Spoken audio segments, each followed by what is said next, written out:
Salut à tous et bienvenue dans le Vertical Podcast, c'est Léo et aujourd'hui on se retrouve pour le flash numéro 18. C'est une petite FAQ, voilà tout simplement. Je vais pas faire de long sommaire, je vais pas m'éparpiller au début de l'épisode. Pourquoi une foire aux questions? Tout simplement parce que on vient souvent me poser les mêmes questions à la salle ou en DM sur Insta. Voilà, donc il y a souvent les mêmes questions qui reviennent, donc je vais y répondre tout simplement. J'ai fait une petite liste. Si vous voulez, je fais un petit récap maintenant tout de suite de toutes les questions et s'il y en a qu'une seule qui vous intéresse par exemple, j'ai mis tous les timecodes dans la description. Donc première question, comment programmer son entraînement sans s'éparpiller? Deuxième, pourquoi je dis qu'il faut privilégier l'entraînement en semi-arqué, et puis je vais revenir sur tout ça. Ensuite, la notion de transfert, parce qu'il y a quelqu'un qui a vu passer un réel sur le fait que, je sais pas, si on progresse de 30% à l'entraînement sur un test physique, on ne progresse pas en grimpe de 10%, enfin voilà, cette notion un peu de transfert et de spécificité, etc. Hyper intéressante cette question. Les bases de la nutrition, quand on part de zéro, question suivante. Ensuite, souplesse et mobilité, par où commencer concrètement? Voilà, cette personne-là, elle était un petit peu perdue, elle savait pas trop par où commencer, quoi mettre en place concrètement par rapport à son cas, etc. Donc je vais répondre un peu à tout ça. Ensuite, des petites habitudes qui accélèrent la progression. Alors cette question, elle était hyper intéressante parce que là, le terme habitude, il est large et ça m'a permis de réfléchir aussi un peu aussi. Ensuite, du coup, complément alimentaire, utile ou pas, plus mon alimentation type.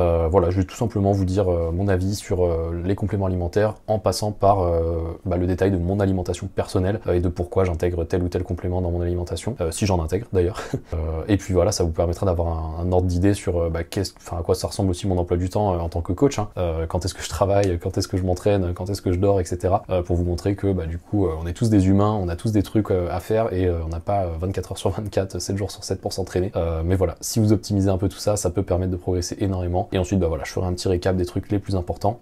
Et donc on passe tout de suite à la question 1, voilà. Donc question 1, comment programmer son entraînement sans s'éparpiller? Alors là, cette question, c'est toujours la même qui revient, parce qu'au final, en fait, là, si je remets un peu de contexte, la personne qui m'a posé cette question en DM, elle m'a dit, salut Léo, j'ai lu beaucoup de livres, j'ai écouté beaucoup de podcasts, et nanani et nanana, je me suis beaucoup renseigné, mais je suis perdu, voilà, je suis perdu en gros parce que tout le monde dit un truc différent. Si je suis certains livres à la lettre, j'ai l'impression que je dois faire des séances de 4 heures, 5 fois par semaine pour progresser. Voilà, je suis perdu, je sais pas quoi faire, donc comment programmer mon entraînement tout simplement. Alors là, j'ai noté vraiment des points clés.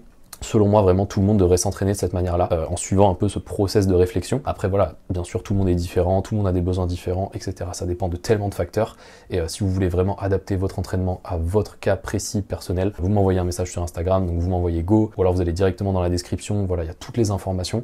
Et avec l'équipe Ascension, on s'occupe de tout. Donc, étape 1, vraiment, c'est la réflexion. C'est une étape que beaucoup de personnes oublient, mais c'est la plus importante. C'est vraiment la réflexion sur les objectifs. Et du coup, là, je fais un mini teaser de mon prochain podcast Flash. J'ai noté fais-le pour toi. Ça, c'est vraiment le titre du prochain flash, voilà, un petit exclu. Mais la réflexion sur les objectifs, faut vraiment que ce soit personnel. C'est-à-dire que je vais prendre un objectif complètement absurde pour que ça vous parle et que vous vous dites, ouais, mais ça, c'est pas un objectif, mais ça se trouve pour vous, c'est un objectif. Par exemple, objectif qui pourrait être complètement absurde, faire un set A en no-foot, j'en sais rien, sur un bloc de moonboard, par exemple. Et vous, ça vous tient à cœur, vous voulez le faire et voilà, vous vous en fichez de ce que les autres peuvent en penser. Vous vous dites, voilà, je veux faire un set à bloc sur la moon, en no-foot. C'est un objectif qui m'anime, qui me pousse à m'entraîner. Voilà, tout simplement. Et ça, c'est un bon objectif. Enfin, ça dépend, c'est quoi votre objectif? Si votre objectif, c'est être le meilleur grimpeur possible, toute situation confondue, c'est peut-être pas l'objectif le plus intéressant. Mais si votre objectif, voilà, c'est de se faire plaisir à l'entraînement et parce que vous aimez bien ça, tout simplement, il faut le faire, tout simplement. Donc, fais-le pour toi. Réfléchis à tes objectifs et voilà, vraiment prends le temps, même des fois 2-3 jours s'il faut. Prends une feuille blanche et tu écris voilà pourquoi tu grimpes et à chaque fois en fait tu peux creuser en rajoutant un pourquoi.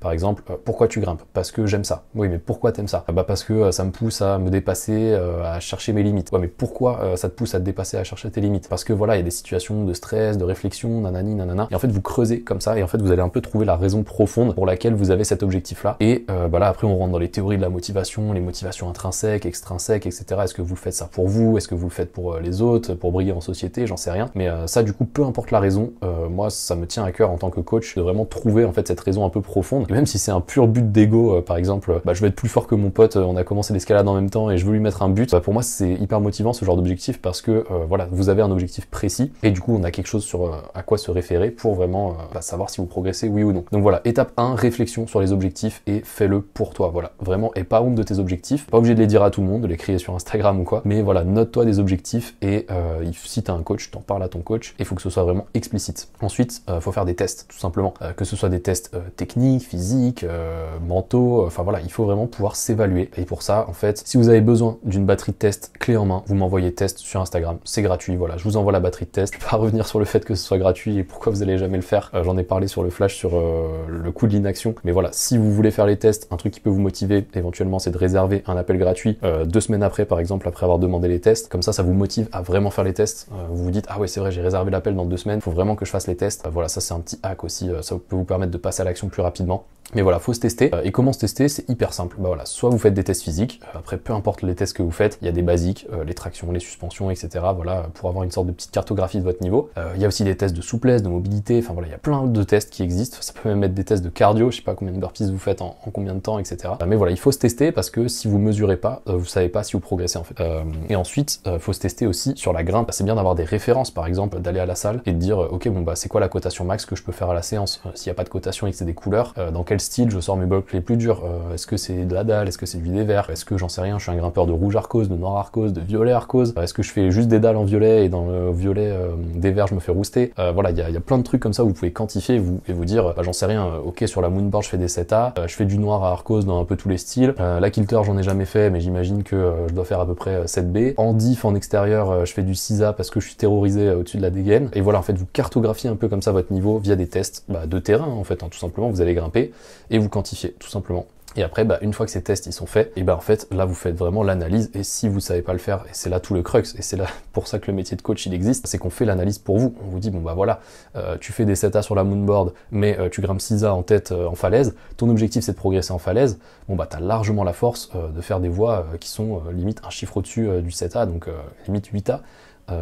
8A falaise, si vous faites des 7A benchmark sur la moonboard, ça me choquerait même pas que vous soyez capable de le faire. Et donc voilà, là c'est un problème de mental, de technique, de rési, bref, peu importe les facteurs limitants, mais ce sera pas un problème de force doigt par exemple, enfin, où il y a très peu de chance. Et donc voilà, une fois que vous avez fait ces tests et que vous avez fait un peu le bilan, il faut faire des cycles, tout simplement. Parce qu'en escalade, il y a trop de trucs à travailler. Là, si je reprends mon exemple de vous faites 7A moonboard et vous grimpez 6A en tête à l'extérieur, du coup, faut faire des cycles sur le mental, sur la rési, sur la technique, peu importe. Mais voilà, c'est pas en faisant 3 séances par semaine que vous allez réussir à tout travailler en même temps, ou alors peut-être que vous passez à côté de plein de choses. Et donc voilà, il faut juste programmer des cycles. Pour la plupart des gens, ça va être un cycle de volume, suivi d'un cycle de force, suivi d'un cycle de rési ou de puissance, ou les deux.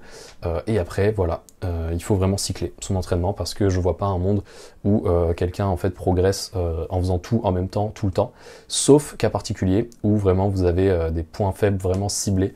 Par exemple, vous avez vraiment besoin que de force doigt, je sais pas, de blocage bras et de gainage, et là vous pouvez faire ce qu'on appelle un cycle de progression continue, où en fait vous essayez juste de progresser de manière continue sur un peu tous les exercices que vous faites dans votre programme, et en fait comme c'est vos plus gros points faibles et vos facteurs limitants, vous allez énormément progresser sur tout le reste. Par exemple, imaginons l'exemple inverse, vous faites du 7A en falaise, mais vous faites du 6B sur la moonboard, voilà, là votre niveau il est...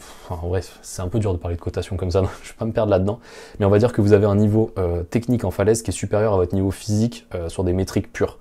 Et là vous pouvez vous dire ok en fait si je fais juste du physique parce que je sais déjà grimper, voilà, je sais déjà bien optimiser ma technique, ma respiration, mon rythme, peu importe, si je gagne en force, je vais pouvoir aller dans les cotations d'au-dessus parce que je vais mieux tenir les prises, je vais mieux bloquer dans les positions, je vais pouvoir clipper des dégaines que je pouvais pas clipper avant, etc. etc. Et du coup vous en fait vous progressez juste en débloquant un niveau de force supplémentaire. Donc voilà, c'est vraiment une histoire de cycle, et le cycle que tout le monde oublie, tout le monde oublie, ça dépend, il y en a qui font que ça toute l'année aussi, ça dépend vraiment des profils, mais souvent ce qu'on oublie c'est le cycle que moi j'appelle le cycle de performance, c'est-à-dire que vous allez réduire votre volume d'entraînement pour performer le plus possible sur la grimpe. Et ça c'est hyper important d'avoir un cycle de performance, parce que si vous faites toujours de l'entraînement, en fait vous vous entraînez, mais vous savez pas si vous progressez vraiment parce que vous allez jamais performer. Vous allez jamais faire une séance où vous allez essayer d'enchaîner votre projet, une séance où vous allez faire un contest en essayant de faire la meilleure perf possible. Voilà, il y a 1000 exemples de performances différents, et la performance elle peut être liée à votre objectif. Par exemple, si je reprends directement l'objectif faire un 7A bloc en no-foot sur la moon là, que j'ai cité au tout début, si votre objectif c'est ça et que vous faites jamais de no-foot sur la moon, vous pouvez pas savoir en fait si vous êtes en train de progresser, si vous vous rapprochez de votre objectif, bien que même si vous vous êtes testé, évalué, etc., vous vous dites je manque de force doigt parce que je sais pas, mon ratio il est à 1,2 et pour faire du 7A sur la moon il faudrait que je sois à 1,6. Là je dis des chiffres vraiment au hasard, mais ça vous permet en fait de quantifier. Là en fait vous allez dans le mur parce que vous ne faites pas quelque chose d'objectif spécifique, c'est-à-dire que vous augmentez vos métriques mais vous allez jamais le tester sur le terrain, et donc c'est pour ça que je dis que le cycle de performance il est souvent oublié. Après, il y a un autre cycle, celui d'après, qui est aussi oublié par tout le monde, c'est le cycle de repos. Vraiment, après toute cette période, donc une fois que vous avez réfléchi à vos objectifs, que vous êtes testé, que vous avez fait des cycles, que vous avez fait votre cycle de performance, que vous vous êtes reposé, et ben là après il faut répéter. C'est-à-dire que vous je m'embrouille un peu, oui, vous réfléchissez à des objectifs, vous refaites des tests, vous refaites un cycle, vous refaites de la perf, et vous vous reposez, et vous répétez à l'infini sur toute votre carrière de grimpeur, et c'est ce que font tous les grimpeurs pro en fait. Si vous regardez, ils ont tous une off-saison, où vraiment ils font quasiment rien, on s'entend, mais voilà, souvent leur off-saison de compétition, c'est leur saison de performance en extérieur par exemple, mais ils font quand même des périodes de repos, et puis après, bah voilà, ils retournent à l'entraînement, ils réfléchissent à leurs objectifs de la saison, ensuite ils vont faire des tests physiques, ensuite ils vont faire des cycles pour préparer la saison, ensuite il y a la saison de performance, puis après ils se reposent, etc. Donc voilà, vraiment c'est une méthodologie que tous les grimpeurs forts qui performent appliquent, et moi je me base là-dessus aussi dans mes suivis, hein. Et c'est pour ça que ça marche aussi bien, c'est vraiment parce que la méthode elle est claire. Donc je refais un petit récap, comment programmer son entraînement sans s'éparpiller. Point numéro 1, réfléchir à tes objectifs. Voilà, c'est vraiment la première étape et la plus importante. Ensuite, tu fais des tests. Si tu es perdu, tu sais pas quel test faire, tu nous envoies test sur Instagram, on s'occupe de tout, on t'envoie la batterie de tests, c'est gratuit. Ensuite, une fois que tu as analysé les résultats de tes tests, tu fais des cycles d'entraînement pour améliorer tes points faibles, mais aussi tu peux conserver tes points forts, voire même les améliorer, ça dépend de tes objectifs. Ensuite, tu fais des cycles de performance. Ensuite, des cycles de repos, et tu répètes. Enfin, du coup, souvent, ça va être 3 cycles d'entraînement, un cycle de performance, un cycle de repos. Et après, pour la durée des cycles, ça c'est pareil, c'est très individuel, mais pour la plupart des gens, ça va être 3 semaines d'entraînement ou 3 semaines de perf, etc. avec des petites semaines de deload entre. Et pour le repos, vous pouvez prendre entre 1 semaine et 3 semaines. Moi, j'aime bien quelque chose d'hybride entre 10 jours et 15 jours. Je trouve que c'est parfait parce que ça vous laisse vraiment le temps de récupérer, mais pas trop de temps non plus pour pas trop régresser. Et puis après, vous reprenez très vite en 2 semaines. Donc voilà, c'est pour ça que je préconise un peu ces durées-là. Bah, du coup, je passe à la question numéro 2. Pourquoi je parle beaucoup du semi-arqué et pourquoi je dis qu'il faut privilégier le semi-arqué quand on s'entraîne? Alors tout simplement, c'est une histoire de ratio entre l'engagement musculaire que la préhension elle procure, donc l'engagement musculaire au niveau des fléchisseurs des doigts, et le stress sur les poulies, les tendons, les ligaments, etc. C'est-à-dire qu'il y a vraiment un gros engagement musculaire sur le semi-arqué. Il y a peu de stress comparé à l'arqué pouce par exemple, sur les poulies, les ligaments, etc. Et du coup, en fait, c'est le combo parfait pour ce qu'on pourrait appeler un grip d'entraînement. C'est-à-dire que le semi-arqué, ça se transfère quasiment à toutes les préhensions. C'est-à-dire que là, imaginons je vous fais faire un test de force, vous avez 30 kg de force sur la main droite en semi-arqué. 3 mois plus tard, vous en avez 50 kg de force. Donc vous avez gagné 20 kg de force. Je suis prêt à parier que vous avez aussi progressé en trop tendu, en bidois, en mono, peu importe si on avait testé toutes ces préhensions au début. Parce que voilà, vos muscles fléchisseurs de l'avant-bras et vos poulies, tendons, etc. se sont renforcés. Et après, il y a vraiment le côté un peu spécifique, c'est-à-dire que si vous avez besoin de progresser plus en trop tendu, ou en bidois, ou en mono, peu importe, parce que vous avez des projets spécifiques, parce que vous avez des risques de blessures accrues, etc., là il faut le faire en plus, et ça revient à l'individualisation de l'entraînement. Donc c'était une question plutôt rapide, mais en vrai c'est assez simple à expliquer. C'est-à-dire que pour moi, vraiment, quand vous grimpez sur le mur, il faudrait que au moins 60%, je pense, de la préhension que vous utilisez, ce soit la préhension semi-arquée. 30% de tendu, 10% d'arqué. Vraiment, si jamais vous vous amusez à le quantifier, vous comptez vraiment les moves que vous faites dans une séance. Je sais pas, par exemple une séance sur la moonboard par exemple, et vous vous dites ok, j'ai fait 100 mouvements dans cette séance, est-ce que j'en ai fait 60 en semi-arqué, 10 en arqué pouce et 30 en trop attendu? Et si c'est pas le cas, si vous arquez tout le temps toutes les prises ou que vous prenez tout en tendu, etc., il y a fort à parier que vous ayez du coup un gros point faible dans la préhension opposée, et ça devient un problème sur le long terme parce que vous avez des blessures de surutilisation qui arrivent quand vous arquez vraiment tout le temps toutes les prises. Oui, vous allez devenir fort en arqué, mais vous stressez tout le temps les mêmes structures à des degrés hyper intenses. Donc du coup, au bout d'un moment, vous allez forcément vous blesser plus vite que quelqu'un qui alterne semi-arqué, trop attendu, arqué. Ça, c'est hyper important de le comprendre. Et en fait, de toute façon, vous le voyez, les meilleurs grimpeurs, ils sont forts dans quasiment toutes les préhensions. Et après, voilà, il y a différents degrés de force, on va dire. Mais voilà, il faudrait prendre des chiffres comme exemple. Mais même un grimpeur qui, j'en sais rien, qui fait du 8A, il va quand même réussir à faire des tractions sur des bidois, même s'il est nul en bidois. Alors que ça se trouve, vous avez même pas 5 secondes de suspension sur des bidois au poids de corps. Donc voilà, il y a quand même une notion de transfert où si vous entraînez pas spécifiquement une préhension, ça va progresser. Mais voilà, si vous avez un gros retard sur une préhension ou autre, c'est intéressant de la travailler en plus avec une surcharge progressive. Et du coup, ça revient aussi à la personnalisation de l'entraînement. Donc petit récap de cette question, pourquoi privilégier le semi-arqué? Parce que c'est le grip avec le meilleur ratio engagement musculaire sur stress des poulies, on va dire. Et donc du coup, c'est vraiment l'appréhension la plus safe, on va dire, pour s'entraîner. Et avec le meilleur transfert sur la grimpe après. Ensuite, du coup, ça fait la transition avec la notion de transfert, donc la question suivante. Et j'ai noté aussi mon avis sur l'équilibre renfo-grimpe. Alors ça, vraiment, c'est un point qui est très mal compris par la plupart des grimpeurs, qui pensent que juste en faisant du renfo et en changeant rien à son entraînement, on va progresser en grimpe. Ça, c'est totalement faux. Et pourquoi? Parce que si, imaginons, je prends un cas concret, vous grimpez déjà 4 séances de 4 heures dans la semaine, donc vous avez 16 heures de volume de grimpe, et vous rajoutez du jour au lendemain 3 séances de renfo de 1 heure, et bien en fait c'est beaucoup trop, et vous grimpez beaucoup trop. Donc en fait vous êtes trop fatigué, et en fait cette fatigue du renfo, elle s'ajoute à cette fatigue sur la grimpe, et vous n'allez pas progresser du tout. Donc en fait il faut vraiment une histoire d'équilibre entre le renfo et la grimpe. Et l'idée, c'est que le renfo, il doit vous faire progresser le plus possible en faisant le moins possible. Et souvent, moi, ce que je dis dans les podcasts ou même dans mes coachings, etc., c'est que 75% du temps que vous passez à l'entraînement au global sur la semaine, ça doit être de la grimpe, si votre objectif, c'est de progresser en grimpe. Et les 25% qui restent, c'est le renfo, le cardio non spécifique, voilà, vraiment toutes les choses qui ne sont pas de la grimpe sur le mur. Et donc là, voilà, si je reprends mon exemple de 4 heures dans la semaine, ça voudrait dire qu'au lieu de faire 4 fois 4 heures et de rajouter 3 heures de renfo, vous faites des séances plutôt de 3 heures de grimpe, 1 heure de renfo. Et là, du coup, vous supprimez 1 heure de grimpe au profit d'1 heure de renfo. Et cette heure de renfo, elle va vous faire progresser sur des points que vous avez vraiment besoin de travailler. Par exemple, vous avez besoin de force doigt et, je sais pas moi, de force de blocage. Voilà, vous travaillez votre force doigt, vous travaillez votre force de blocage, et ensuite vous allez grimper. Et c'est là que vous allez vraiment progresser, aussi parce que vous n'allez pas accumuler trop de fatigue si c'est bien dosé. Donc par exemple, si vous faites une grosse séance de force sur les doigts, et que juste après, vous aviez prévu de faire une énorme séance de volume, souvent c'est peut-être pas la meilleure idée. Souvent la meilleure idée, c'est de combiner les stimulations. Par exemple, de faire une grosse séance de force doigt avec un volume contrôlé, une surcharge progressive, etc. Donc par exemple, je sais pas, 5 séries de suspension de 5 secondes sur une prise de 20 mm avec le maximum de lest possible pour pas être à l'échec. Et ensuite de faire une séance plutôt typée bloc max qui va durer par exemple maximum 2 heures avec 5 minutes de repos entre les essais. Voilà, là vous êtes dans une super séance type pour progresser en force doigt et en niveau de grimpe tout simplement, parce qu'après vous appliquez cette force doigt sur le mur. Et après il y a la personne qui m'a posé cette question, elle me l'a posée parce qu'elle a vu passer une étude qui disait que oui, là il y a une étude où il y a des gens qui ont progressé de 30%, je sais pas, sur un test d'endurance, mais qui n'ont pas progressé en cotation, en diff à côté, etc. Je suis pas allé lire l'étude, mais je suis prêt à parier que c'était une histoire de fatigue, c'est-à-dire que les gens, ils ont rien changé à leur entraînement, ils ont juste rajouté du renfo en plus pour progresser en endurance, mais ça les a trop fatigués, et du coup, dû à cette fatigue, ils n'ont pas progressé sur le mur, et aussi il y a la durée de l'étude à prendre en compte. Si c'est un protocole qui a duré, je sais pas, moi, par exemple 8 semaines ou 12 semaines, enfin en gros sur 2 mois, 3 mois, souvent c'est pas en 2 ou 3 mois qu'on a un gros cap de progression en termes de cotation, alors que en fait, sur du renfo, déjà au bout de 3 à 4 semaines, vous avez déjà une énorme progression.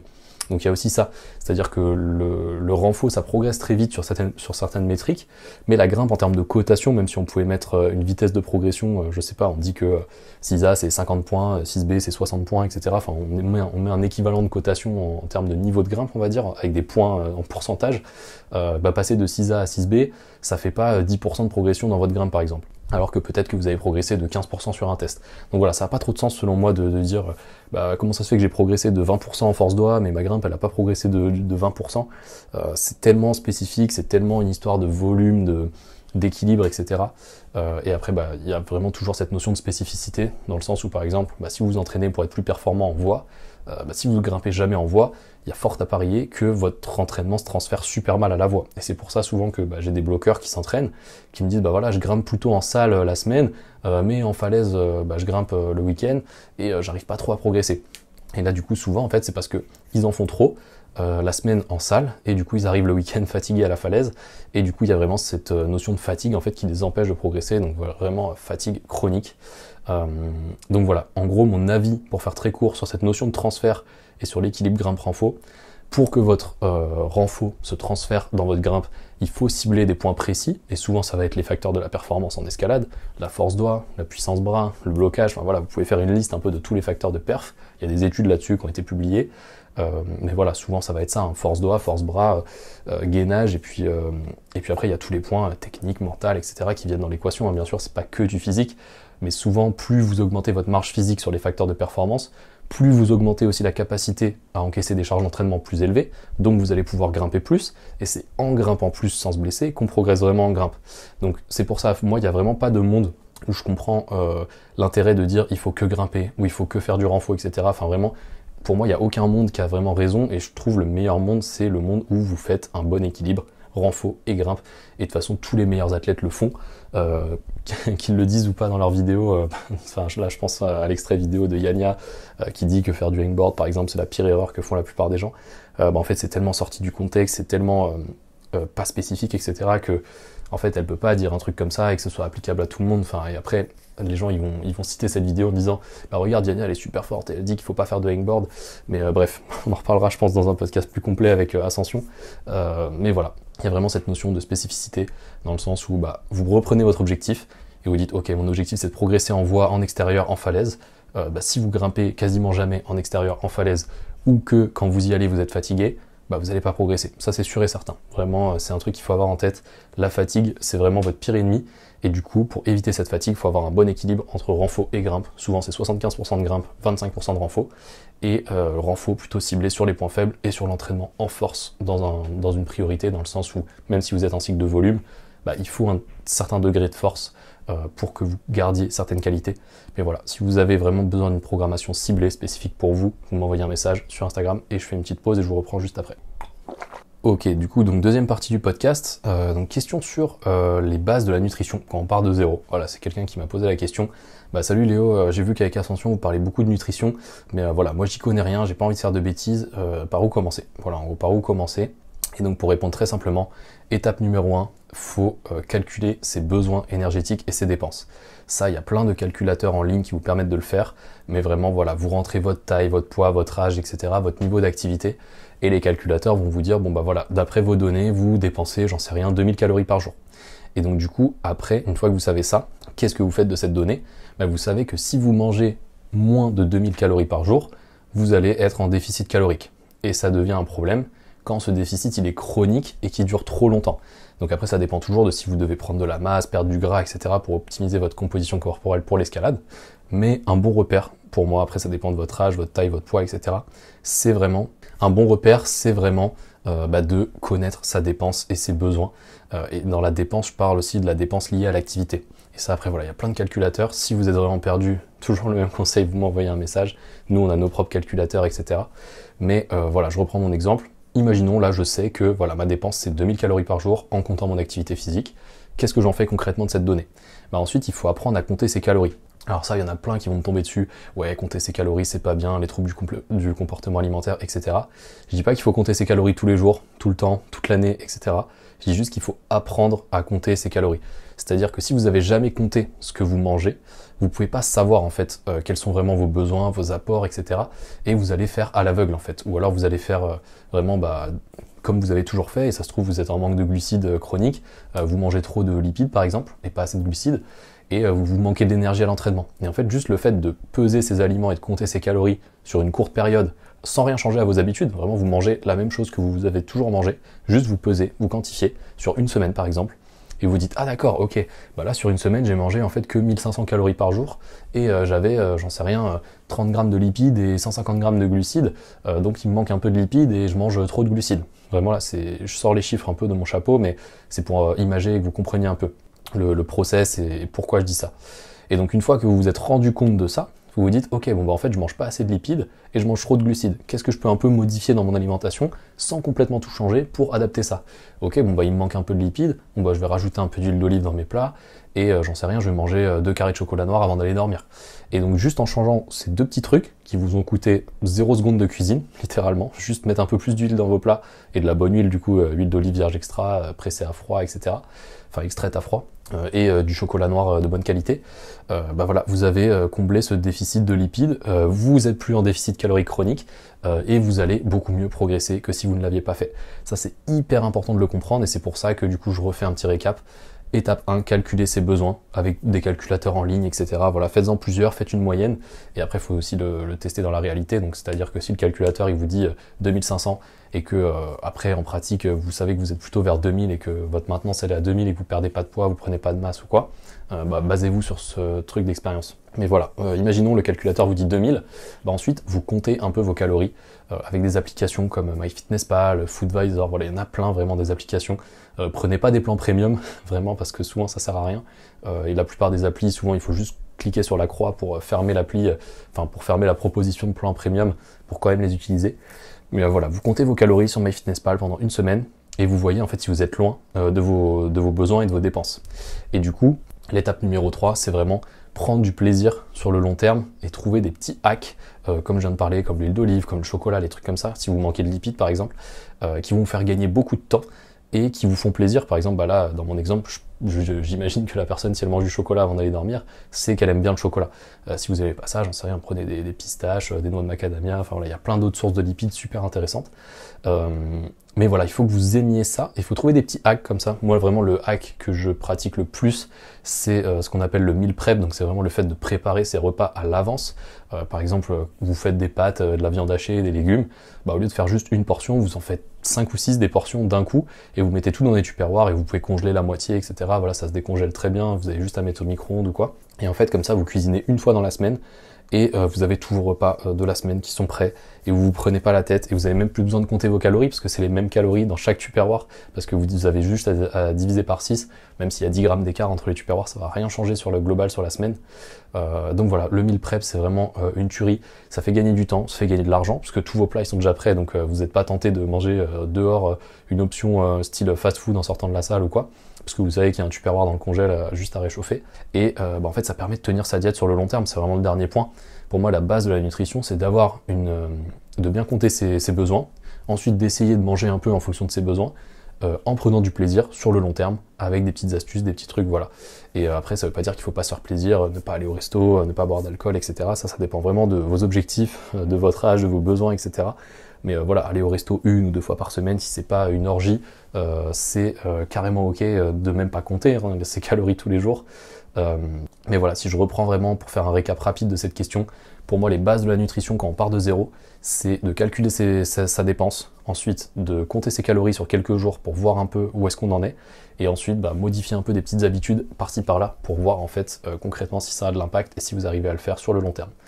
Pour moi le long terme c'est au moins 2 ou 3 mois sur de l'alimentation, moins que ça souvent on voit pas trop les impacts et c'est pas très significatif. Ensuite, question suivante, du coup, souplesse et mobilité, par où commencer? Voilà, pareil, un peu le même type de message que précédemment. Une personne qui vient me voir en disant, voilà, j'ai pas trop de temps à consacrer à mon entraînement, je peux m'entraîner que 3 fois par semaine pendant 2 heures. Concrètement, qu'est-ce que je fais comme souplesse, comme mobilité, etc. Nous, on a des routines, voilà, vous nous envoyez souplesse, vous nous envoyez mobilité, etc. Sur Instagram, on vous envoie tout ça gratuitement. Et le meilleur conseil que je peux donner du coup à cette personne, c'est de faire une petite routine de mobilité / de souplesse tous les jours si possible, soit en se réveillant le matin si vous avez le temps, soit le soir avant de dormir, j'en sais rien, ou en rentrant du travail si vous vous entraînez pas. Et sur un jour où vous entraînez, vous faites ça à la salle, juste en arrivant à la salle, tout simplement. Là, si vous m'envoyez mobilité sur Instagram, la routine elle dure une dizaine de minutes. C'est hyper simple à faire et à intégrer dans son entraînement. C'est hyper simple à faire et à intégrer dans son entraînement. Et pour la souplesse, vraiment le fait de gagner en amplitude sur des mouvements, etc. La plupart des gens, juste en faisant la routine mobilité tous les jours, vont énormément progresser en souplesse. Et si vous avez encore des problèmes de souplesse, c'est intéressant de rajouter des petits étirements spécifiques à chaque fin de séance. Par exemple, 2 minutes d'étirement dans une position des ischios par exemple. Et si vous faites 3 séances par semaine et que vous vous étirez 3 fois 2 minutes les ischios dans la semaine, vous allez progresser sur la souplesse. Alors pas à la vitesse de la lumière, mais sur le long terme, sur le moyen terme, ça va faire clairement la différence. Et vous allez dépenser que 2 minutes de votre séance pour la souplesse. Et peut-être 10 minutes au début pour la mobilité, mais ça sert aussi d'échauffement. Donc voilà, pour moi concrètement, ayez une petite routine de mobilité que vous faites si possible tous les jours et ou juste avant d'aller grimper si vous n'avez vraiment pas le temps. Et une petite routine de souplesse, donc souvent ça va être 1 ou 2 étirements qui vont durer entre 30 secondes et 2 minutes de temps sous tension, donc après vous pouvez faire plusieurs séries, par exemple 4 séries de 30 secondes, ça fait 2 minutes de temps sous tension, en fin de séance, voilà, tout simplement. Et ça fait le lien avec la question suivante, c'est une histoire d'habitude, c'est-à-dire que vraiment il y a des habitudes comme ça qui accélèrent la progression, et en fait là j'ai noté, selon toi, est-ce qu'il y a des habitudes qui accélèrent la progression? Alors bien qu'il faut avoir une approche vraiment holistique et vraiment prendre tout en compte pour progresser le plus possible, je pense que le meilleur conseil et la meilleure habitude qui va vous faire progresser le plus vite possible en escalade, c'est de réfléchir pendant vos séances, pendant et avant. Et aussi après, mais voilà, de vraiment activer son cerveau et de réfléchir activement à comment mieux grimper, tout simplement. Et pour ça, j'ai noté 3 points. Avoir un objectif de séance avec des consignes clés à respecter. Par exemple, ok, aujourd'hui je dois faire une séance de volume qui doit durer 2 heures dans des blocs d'intensité 7-8 sur 10 et je dois absolument pas transformer ça en séance de max. Faut absolument, par exemple, que je me concentre sur ma respiration, que à chaque fois que j'attrape une prise, je souffle. Voilà, c'est des petits conseils comme ça en fait où quand vous allez à la salle, ou que vous allez grimper en extérieur, peu importe, et que vous vous dites ok, aujourd'hui je fais plutôt du volume et je me concentre sur par exemple bien respirer et ne pas réajuster les prises, bah là vous allez progresser 4 fois plus vite que quelqu'un qui va juste avoir l'objectif de faire du volume et qui sait pas trop. Est-ce que c'est 2 heures, est-ce que c'est 2h30, est-ce que c'est des blocs d'intensité 6 sur 10, est-ce que c'est des blocs d'intensité 8 sur 10, est-ce que c'est 2 minutes entre les blocs, est-ce que c'est 3 minutes entre les blocs. Et ça du coup structurer ces séances, bah, c'est tout ce qu'on fait nous en coaching, hein, c'est vraiment on va dire à la personne, ok bah là tu fais une séance de volume de 2 heures, 2 minutes de repos entre les blocs, tu fais 3, 4, 5 répétitions par bloc, ton objectif c'est de pas réajuster les prises. Et ça du coup, ça fait la transition avec le point numéro 2, c'est de se filmer si vous en avez l'occasion. Poser votre téléphone contre la gourde, avoir un trépied, avoir un pote qui vous filme et ou analyser sa grimpe a posteriori. Par exemple, vous tombez du bloc et bah là, pendant vos 3 minutes de repos par exemple, au lieu de juste voilà, tourner en rond pendant 3 minutes, vous réfléchissez. Est-ce que j'ai fait la meilleure méthode possible? Est-ce que j'ai testé les alternatives? Est-ce que pourquoi je suis tombé? Est-ce que j'ai pas serré assez fort les prises? Est-ce que mon bassin il était bien placé? Enfin voilà, vraiment se poser des questions comme ça sur pourquoi. Ça revient un peu au tout début là, avec les objectifs, le pourquoi à chaque fois. Souvent on peut creuser aussi hein, quand on tombe. Pourquoi je suis tombé? Ok, j'ai pas serré assez la prise main droite. Ouais, mais pourquoi t'as pas serré assez la prise main droite? Ah, bah en fait, j'étais pas si bien sur le pied gauche juste avant, et du coup, en envoyant le move, bah j'ai envoyé pas très précis, etc. Ok, pourquoi t'étais pas bien sur le pied gauche? Ok, parce que ton chausson il te fait mal. Nanani, nanana. Et en fait, tu peux creuser comme ça, et souvent, c'est toujours un problème précis qu'on va appeler un facteur limitant qui t'empêche de performer. Et après, voilà, ça c'est très individuel. Il y en a, ça va être la technique, le mental, la force, peu importe. Mais voilà, il faut vraiment analyser sa grimpe, et pour ça, le meilleur truc, c'est de se filmer et d'avoir un retour extérieur, quelqu'un qui analyse la vidéo et qui vous dit ok là sur la vidéo à tel moment tu perds le pied parce que ceci cela blablabla. Et ça c'est hyper intéressant. Et le dernier conseil là-dedans de réfléchir pendant ces séances, c'est de mettre son ego de côté. Ça c'est hyper facile à dire, hyper dur à faire. De vraiment quand vous avez un plan, suivez votre plan. Suivez pas les copains, etc. Ou alors vraiment si vous suivez les copains, faites-le sur des séances de grimpe libre, grimpe sociale, etc. Appelez-le comme vous voulez, mais faut que vous ayez pas d'objectif en fait sur cette séance-là, si ce n'est de juste prendre du plaisir et grimper avec les copains. Mais si vous vous dites ok aujourd'hui je fais du volume, je dois faire ceci, cela, etc. Restez focus sur votre objectif de séance et vous allez beaucoup mieux progresser que quelqu'un qui va grimper un peu au feeling, qui a rien planifié tout simplement. Et le dernier point c'est de savoir quand s'arrêter. Savoir quand s'arrêter, j'en ai déjà parlé dans plein de podcasts, c'est vraiment le moment où vous avez dépassé un peu ce seuil de fatigue et où en fait vous êtes en train de creuser un déficit de fatigue et que parfois vous tombez dans le junk volume, etc. Mais vraiment, si je reprends mon exemple de séance de volume, bah voilà, je dis je fais du volume pendant 2 heures, au bout de 2 heures le minuteur il sonne, j'arrête ma séance. Je me dis pas ouais non un petit run de plus ou un petit non, c'est 2 heures, c'est terminé. On rentre au vestiaire, on va récupérer, on va se faire un bon repas et du coup ça fait la transition avec la question suivante. Donc je fais quand même un petit récap pour cette question. Quelles habitudes selon moi accélèrent la progression? J'en ai noté qu'une seule, c'est vraiment réfléchir pendant ta séance, c'est-à-dire avoir un objectif de séance et des consignes claires à respecter, se filmer ou vraiment bien analyser ta grimpe quand tu viens de tomber, ou alors en fin de séance, tu analyses un peu tes vidéos, etc. Et ensuite de mettre son ego de côté pour pouvoir respecter son objectif de séance et de savoir quand s'arrêter. Voilà, si vous faites tout ça à chaque séance d'escalade, vous allez progresser 4 fois plus vite que n'importe qui ne fait pas ces trucs-là. Ensuite, du coup, on m'a posé la question sur les compléments alimentaires. Et là, du coup, en fait, je vais y répondre tout simplement en vous détaillant un peu mon alimentation type. Voilà, je me réveille à quelle heure, je mange quoi, qu'est-ce que je fais dans ma journée, etc. C'est des trucs qui intéressent les gens, et du coup, c'est pour ça que j'en parle. Là, vraiment, je parle des journées type en général. Je me réveille à 7h30. Vraiment, je prends un grand verre d'eau, donc souvent c'est dans un shaker qui fait 500 ml, donc 50 centilitres d'eau. Je prends un café avec du collagène et de la vitamine C. Et du coup, je fais tout ça en gros en 30 minutes.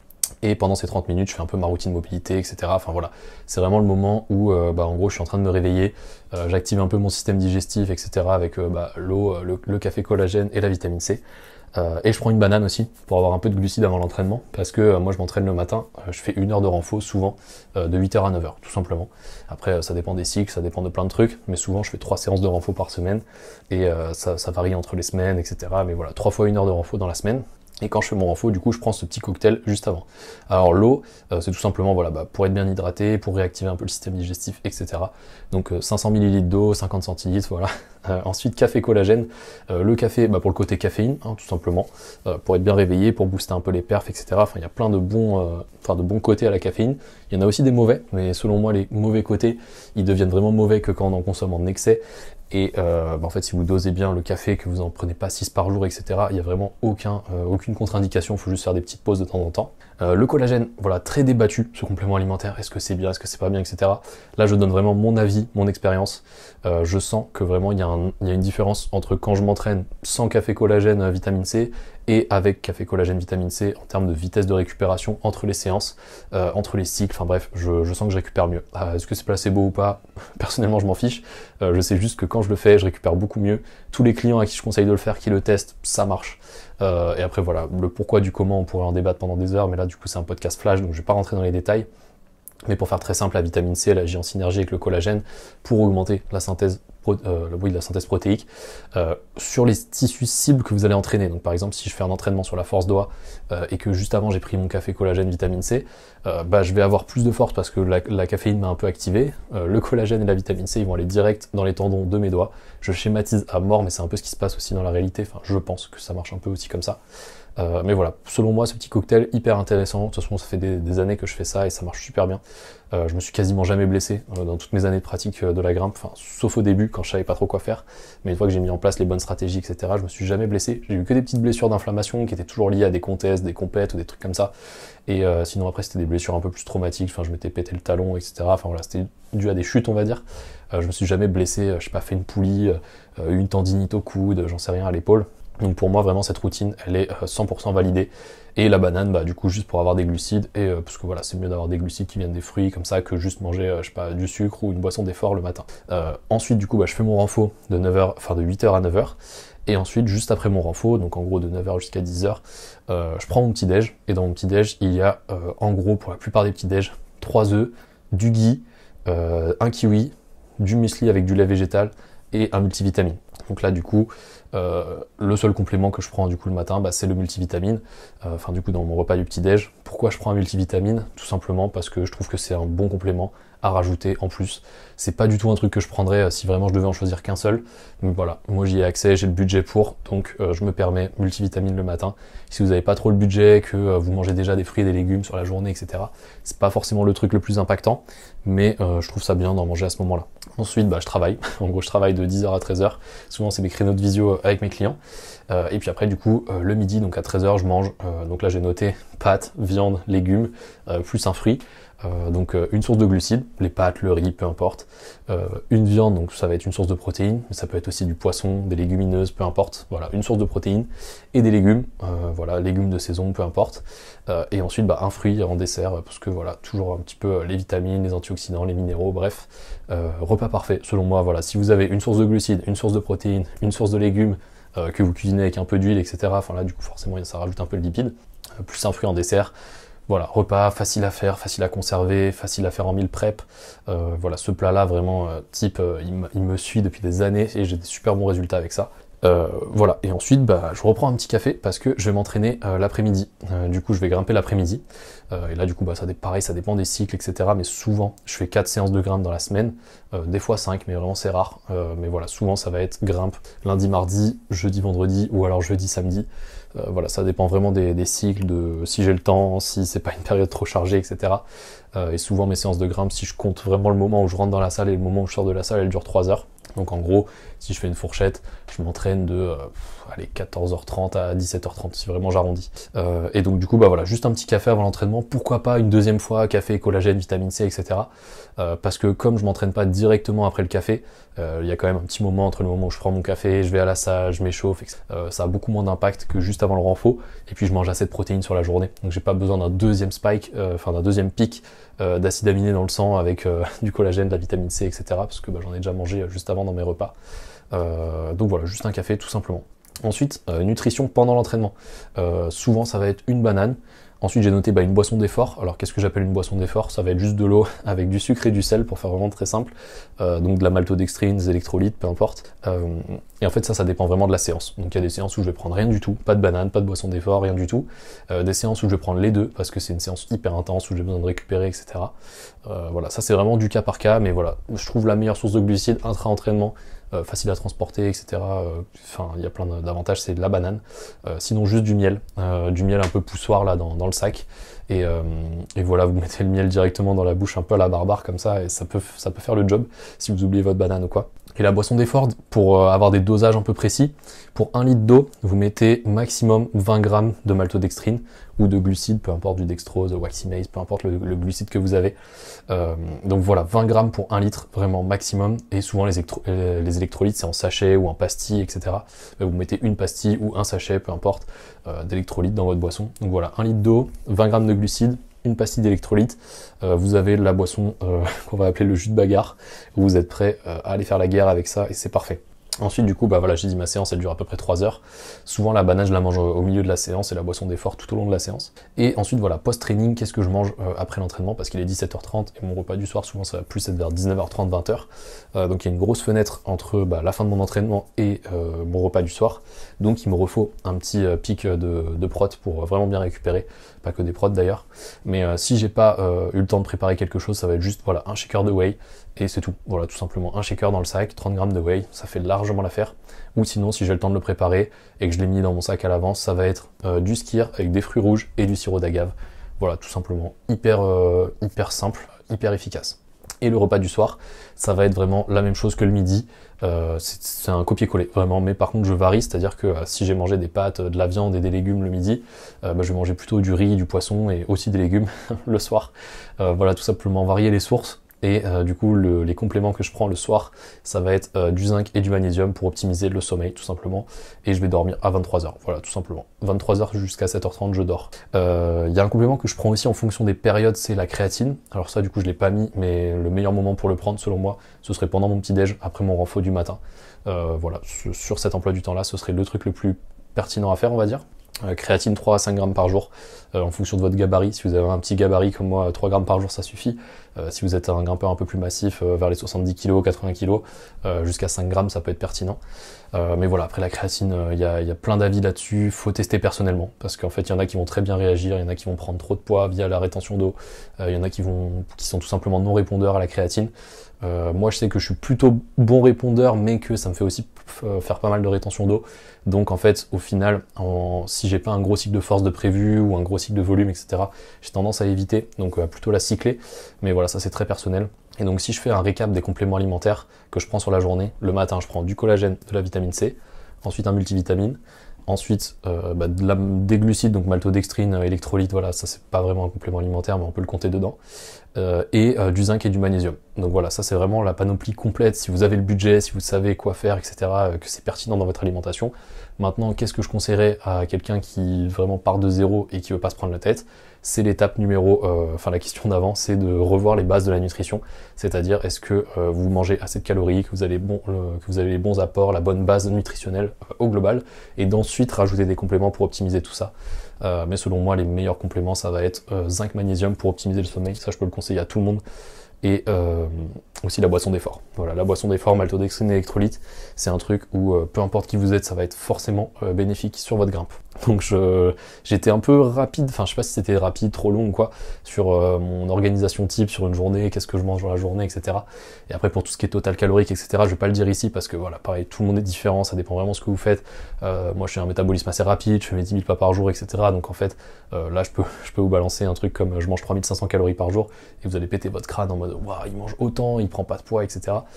Mais en fait ça se trouve je mange que 2000, enfin voilà. Je dirais pas les chiffres pour pas influencer certaines personnes, mais ouais, ça fait pas mal de trucs à manger sur la journée, donc si vous n'êtes pas organisé, c'est très dur à préparer. Et en fait, voilà, c'est vraiment une question d'organisation, de discipline, avoir un objectif sérieux qui vous pousse à faire tout ça en fait. Parce que si vous n'avez pas d'objectif, vous allez dire bon bah voilà, l'alimentation, je mange au feeling, je m'en fous parce que de toute façon j'ai pas d'objectif. Et tout ça, c'est lié. Et c'est pour ça, là du coup je passe à la conclusion, que chez Ascension on propose des suivis holistiques où vraiment on prend tout en compte dans votre suivi. La nutrition, les habitudes quotidiennes, les tests physiques, les tests de grimpe, peu importe, voilà, on prend tout en compte dans le suivi pour vous faire la meilleure transformation possible sur 3 mois, sur 4 mois, sur 6 mois pour certains. La plupart de nos clients ça va être sur 4 mois. Mais voilà, donc si vous avez envie de vous transformer et de vraiment passer un cap dans votre pratique, vous m'envoyez go sur Instagram ou sur le compte Ascension et on s'occupe de tout. Et si vous avez des questions et si l'épisode vous a plu, vous n'hésitez pas à vous laisser un petit commentaire, un petit pouce bleu, etc. J'essaye de répondre aux commentaires et Du coup, je vous dis à la prochaine pour le prochain flash où je parlerai du coup de ce que j'ai dit au début, le fameux fais-le pour toi, pour la partie objectif, parce que je pense que c'est hyper important que je fasse un podcast là-dessus, parce qu'il y a trop de personnes qui se soucient du regard des autres, qui se soucient de ah mais qu'est-ce que machin truc, est-ce que je progresse aussi vite que telle ou telle personne. Ça c'est vraiment le plus important selon moi, donc enfin le plus important, c'est pas le plus important mais c'est hyper important d'en parler, donc j'en parlerai dans le prochain podcast et je vous dis à la prochaine pour un prochain épisode.